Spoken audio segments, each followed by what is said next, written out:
ഞാനിവിടെ ഒരു വെറൈറ്റി കറി ഉണ്ടാക്കാനാണ് പോണത്. അപ്പോൾ നമ്മൾ വെള്ളരി കൊണ്ട്, കുമ്പളം കൊണ്ട്, കർമ്മത്തി അങ്ങനത്തെ സാധനങ്ങളോടൊക്കെ കറി വെക്കുമല്ലോ, അതേപോലെ ബീട്രൂട്ടാണിത്. ഈ ബീട്രൂട്ട് കൊണ്ട് ഒന്ന് കറി വെക്കാമെന്ന് വിചാരിച്ചു. അപ്പോൾ ഈ ബീട്രൂട്ട് കൊണ്ട് കറി വെക്കുന്നത് എങ്ങനെയെന്ന് കാണിച്ചു തരാം. അതിന് മുന്നേ നമ്മൾ എന്ത് ചെയ്യണം, എപ്പോഴും തേങ്ങ അരക്കാനുള്ളത് ആദ്യം അരച്ചെടുക്കണം. അപ്പോൾ ഇത് ഞാൻ ഒരു മുറി തേങ്ങ എടുത്തിട്ടുണ്ട്. തേങ്ങ നിങ്ങൾക്ക് എത്രയാണോ ആവശ്യം അത്ര എടുക്കുക. പിന്നെ ഒരു നുള്ള കരിവേപ്പിൻ്റെ ഇല, ഇതൊന്നായിട്ട് ഇട്ട് കൊടുക്കണില്ല, ഒരു 4-5 അല്ലി കരിവേപ്പിൻ്റെ ഇല.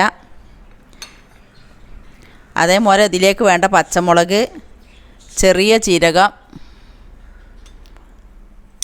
വലിയ ജീരകം, ചെറിയൊരു ഇഞ്ചിൻ്റെ കഷ്ണം,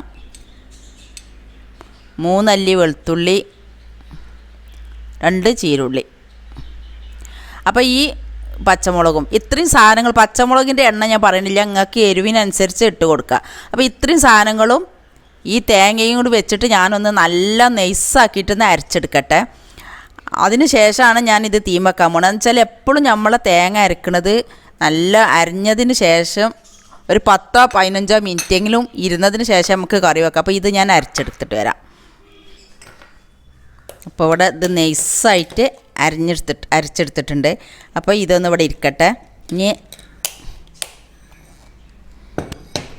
പിന്നെ അതിലേക്ക് വേണ്ടത് തൈരാണ്.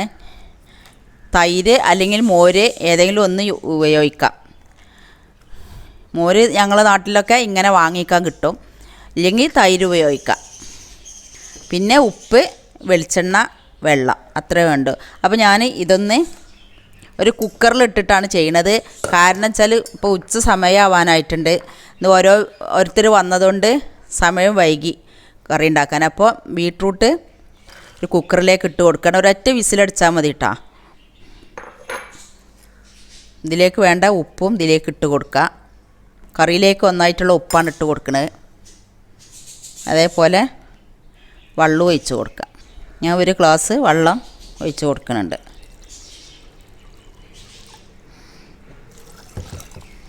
ഇതൊന്ന് ഒരു വിസിൽ വരുന്നത് വരെ ഒന്ന് വേവിച്ചെടുക്കട്ടെ.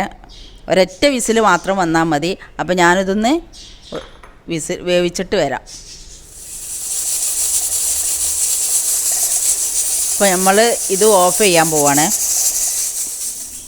അപ്പോൾ ഇതിൻ്റെ എയറൊക്കെ പോയിട്ടുണ്ട്. ഇത് ഞാനൊന്ന് തുറന്ന് നോക്കട്ടെ.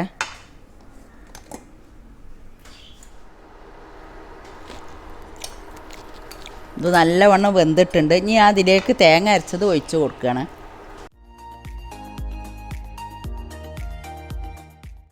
കുറച്ച് വെള്ളം കൂടി ചേർത്ത് കൊടുക്കുക.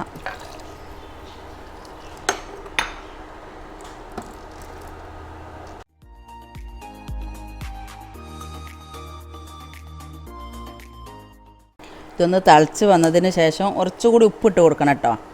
അപ്പോൾ ഈ നമ്മളെ തേങ്ങ അരച്ചത് നല്ല എരിവ് ഉണ്ടാവണം. കാരണം ഈ കറിയിലേക്കുള്ള എരിവൊക്കെ നമ്മളെ തേങ്ങ അരച്ചിൽ തന്നെ വേണം കേട്ടോ. അപ്പോൾ അത് നിങ്ങൾ ശ്രദ്ധിക്കണം.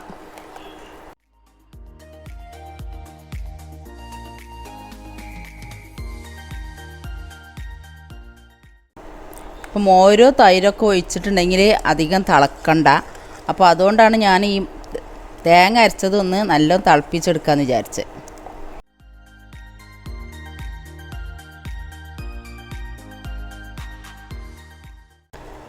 ഇങ്ങനെ ടേസ്റ്റ് ചെയ്ത് നോക്കുന്ന സമയത്ത് ഉപ്പും എരിവും കുറച്ച് കൂടുതലായിരിക്കണം. കാരണം നമുക്ക് അതിലേക്ക് തൈര് ഒഴിക്കാണ്ടില്ല, തൈരോ മോരോ ഏതെങ്കിലും ഒന്ന് നമ്മൾ ഒഴിക്കുമല്ലോ. അപ്പോൾ അതിലേക്കും കൂടി ഉള്ള പുളി വേണം. പിന്നെ അത് പെട്ടെന്ന് ഉപയോഗിക്കുകയാണെങ്കിൽ നല്ലത് 1-2 മണിക്കൂർ വെച്ചതിന് ശേഷം ഉപയോഗിക്കുകയാണെങ്കിൽ ഒന്നും കൂടി ടേസ്റ്റ് ആയിട്ടുണ്ടാവും.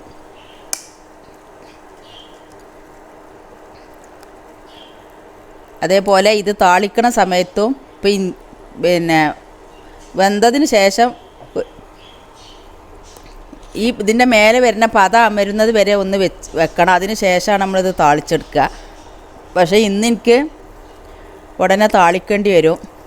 അപ്പോൾ പുളി കൂടരുത് കേട്ടോ, ആവശ്യത്തിനേ പാടുള്ളൂ. അപ്പോൾ അത് ശ്രദ്ധിക്കുക. ഞാൻ കുറച്ച് മോര് ഒഴിച്ചു കൊടുത്തു. അതേമാതിരി കുറച്ച് തൈര് ഒഴിച്ചു കൊടുക്കുക.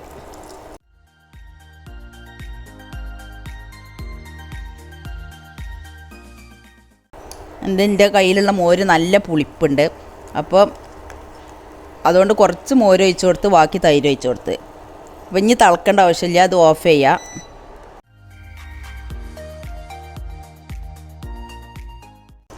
നല്ല ടേസ്റ്റ് ഉണ്ട് കേട്ടോ ഈ കറി. ഇനി നമുക്കിതൊന്ന് താളിച്ചെടുക്കണം. ഞാൻ പറഞ്ഞല്ലോ, നിങ്ങൾ ചെയ്യണ സമയത്താണെന്നുണ്ടെച്ചെങ്കിൽ 1-2 മണിക്കൂർ ഇല്ലെങ്കിൽ അരമണിക്കൂർ മാക്സിമം കഴിഞ്ഞതിന് ശേഷം മാത്രം താളിച്ചെടുക്കട്ടോ. എനിക്കിപ്പോൾ സമയമില്ല, നേരെ 1:30 മണി ആവാറായിട്ടുണ്ട്. ഞാൻ പറഞ്ഞല്ലോ, ഇപ്പോൾ എനിക്ക് വിരുന്നേരൊക്കെ വന്ന കാരണം കൊണ്ട് വീഡിയോ എടുക്കാൻ എല്ലാം സെറ്റാക്കി വെച്ചപ്പോഴാണ് എനിക്ക് വിരുന്നേര് വന്നത്. വിരുന്നേര് നമ്മളെ അയൽവാസികളൊക്കെയാണ്.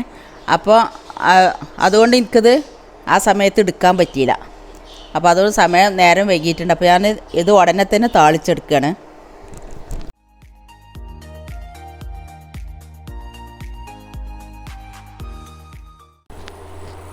അപ്പോൾ നല്ല ചട്ടി ചൂടായിട്ടുണ്ട്. ഇതിലേക്ക് ഞാൻ എണ്ണ ഒഴിച്ച് കൊടുക്കുക.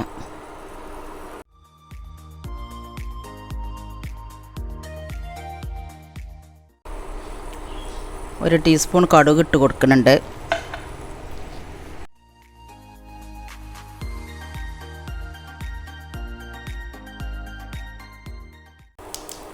ചെറിയ ജീരകമാണ്, അതൊരു നുള്ളു ചെറിയ ജീരകം ഇട്ട് കൊടുക്കുക.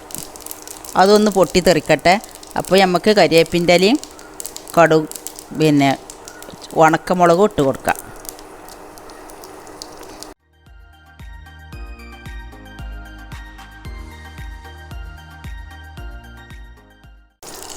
അപ്പോൾ നമ്മളെ കറി ഇവിടെ റെഡി ആയിട്ടുണ്ട്. അപ്പോൾ നമ്മളെ കറി ഇവിടെ റെഡി ആയി കഴിഞ്ഞാൽ നല്ല സൂപ്പറായിട്ടുണ്ട് കേട്ടോ. കറി നല്ല ടേസ്റ്റുമാണ്. അപ്പോൾ ഇതാ നമ്മളെ കറി ഇവിടെ റെഡി ആയിട്ടുണ്ട്. അപ്പോൾ നിങ്ങളെല്ലാവരും ഇത് ഉണ്ടാക്കി നോക്കാൻ ശ്രമിക്കുക. സബ്സ്ക്രൈബ് ചെയ്യാനും ലൈക്ക് ചെയ്യാനും ഷെയർ ചെയ്യാനും മറക്കരുത്. താങ്ക്സ്. എൻ്റെ ചാനൽ ആദ്യമായിട്ട് കാണുന്നവരാണെങ്കിൽ സബ്സ്ക്രൈബ് ചെയ്യുക. അതിൻ്റെ കൂടെ കാണുന്ന കുഞ്ഞു ബെല്ലിലേക്കൻ ക്ലിക്ക് ചെയ്യുക. എന്നാൽ ഞാൻ ഇടുന്ന വീഡിയോകൾ അപ്പോൾ നിങ്ങൾക്ക് ലഭിക്കുന്നതാണ്. ലൈക്ക് ചെയ്യാനും മറക്കരുത്.